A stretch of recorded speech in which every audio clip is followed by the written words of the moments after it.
भगवान विष्णु ने विश्व कल्याण तथा धर्म की रक्षा करने के उद्देश्य से कई अवतार लिए हैं, जिनमें से उनका कूर्म अवतार दूसरा अवतार था।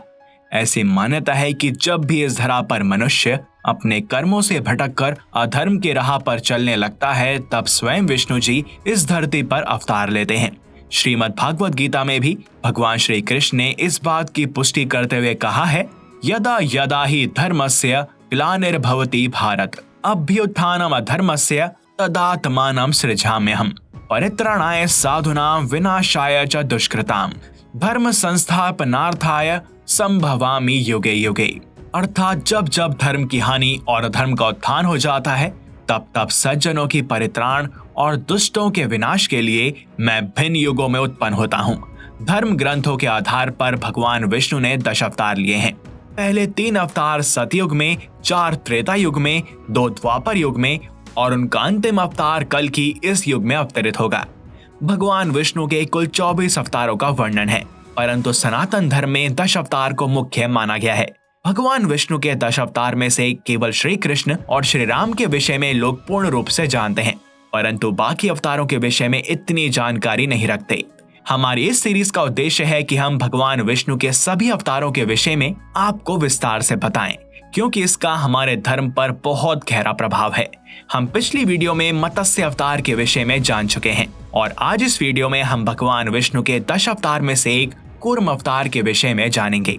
मगर आगे बढ़ने से पहले अगर आप चैनल पर नए हैं तो इसको सब्सक्राइब कर लें और बेल आइकन को प्रेस करना ना भूलें और हमारे साथ बोलें नारायण नारायण। हर साल वैशाख मास की शुक्ल पक्ष की पूर्णिमा तिथि को कूर्म जयंती मनाई जाती है। इस दिन भगवान विष्णु के कूर्म यानी कछुए के अवतार की पूजा की जाती है। हिंदू धर्म की मान्यताओं के अनुसार सतयुग में समुद्र मंथन के समय भगवान विष्णु ने विशाल मंदराचल पर्वत उठाने के उद्देश्य से कछुए का अवतार लिया था। और अगर हम बात करें पुराणों की, तो कूर्म अवतार का वर्णन हर जगह मिलता है।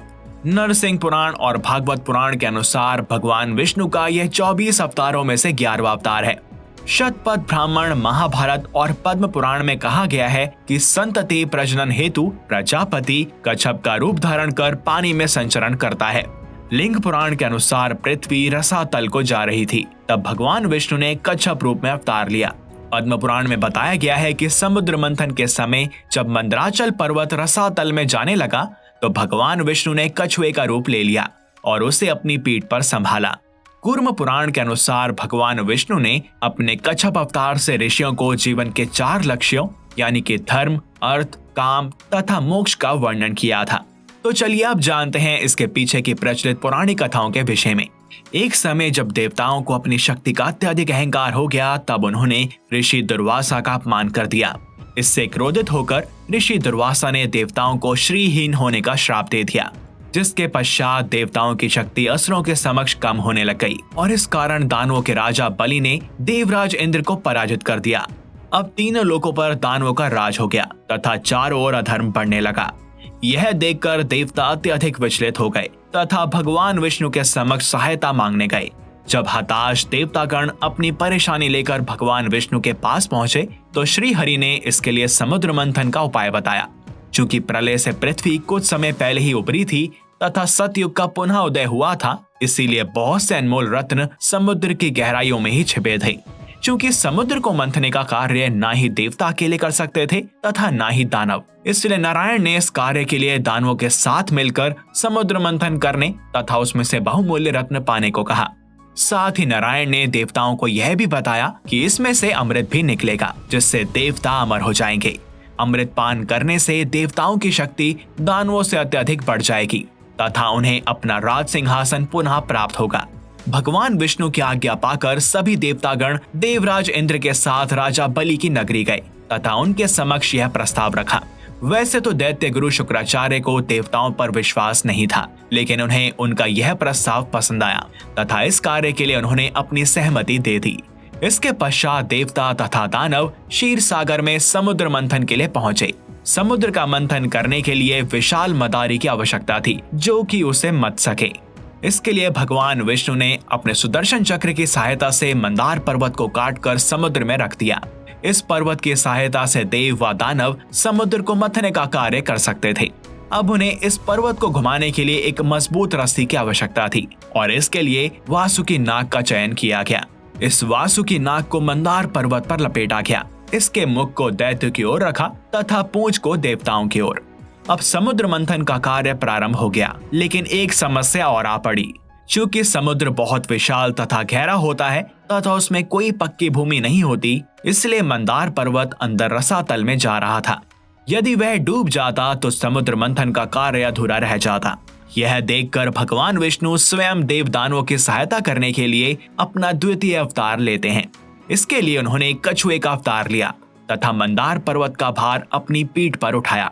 चूंकि कछुए की पीठ ठोस होती है, इसलिए मंदार पर्वत उस पर टिक गया।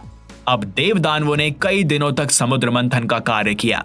इसके पश्चात समुद्र मंथन से एक एक करके 14 रत्न प्राप्त हुए, जिनमें हलाहल, कामधेनु गाय, माता लक्ष्मी, ऐरावत हाथी, उच्च श्रवा घोड़ा, कौस्तुभ मणि, कल्प वृक्ष, रंभा अप्सरा, वारुणी देवी, चंद्रमा, पारिजात, पंचजन्य शंख, धन्वंतरी तथा अमृत प्राप्त हुए। जैसे ही अमृत प्राप्त हुआ, वैसे ही देवदानवों के बीच उसे प्राप्त करने के लिए भयानक युद्ध छिड़ गया। तब भगवान विष्णु ने अपना अंश अवतार मोहिनी लेकर इस युद्ध को समाप्त किया तथा सृष्टि का उद्धार किया। भगवान विष्णु के कच्छप अवतार लेने के पीछे उनका मां लक्ष्मी को प्राप्त करना प्रमुख उद्देश्य था।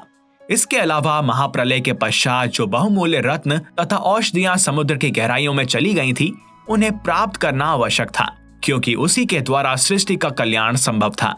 इसके अतिरिक्त किस प्रकार बुराई यानी कि दैत्य का उपयोग अच्छाई के कार्य के लिए किया जा सकता है, यह दिखाना भी इस अवतार की विशेषता थी। ज्योतिषविदों का कहना है कि कूर्म जयंती के दिन घर में चांदी तथा धातु से बना कछुआ लाना बहुत शुभ होता है। इससे नकारात्मक ऊर्जा का प्रभाव कम होता है। आप घर की उत्तर दिशा में कूर्म यंत्र भी रख सकते हैं। इसे बेडरूम में रखने के बजाय ड्राइंग रूम में रखें। जिस घर में धातु से बना कछुआ होता है, वहां कभी धन के भंडार खाली नहीं रहते हैं। तो एक बार हमारे साथ पुनः बोलें, नारायण नारायण। इस वीडियो में बस इतना ही। आपको कूर्म अवतार के विषय में जानकर कैसा लगा, हमें कमेंट करके जरूर बताएं। और अगर आपको वीडियो पसंद आई हो तो इसे लाइक करें और ज्यादा से ज्यादा शेयर करें। साथ ही चैनल को सब्सक्राइब और बेल आइकन को प्रेस करना ना भूलें। मिलते हैं आपसे अगली वीडियो में और भी अद्भुत विषयों के साथ। तब तक के लिए हरिओम।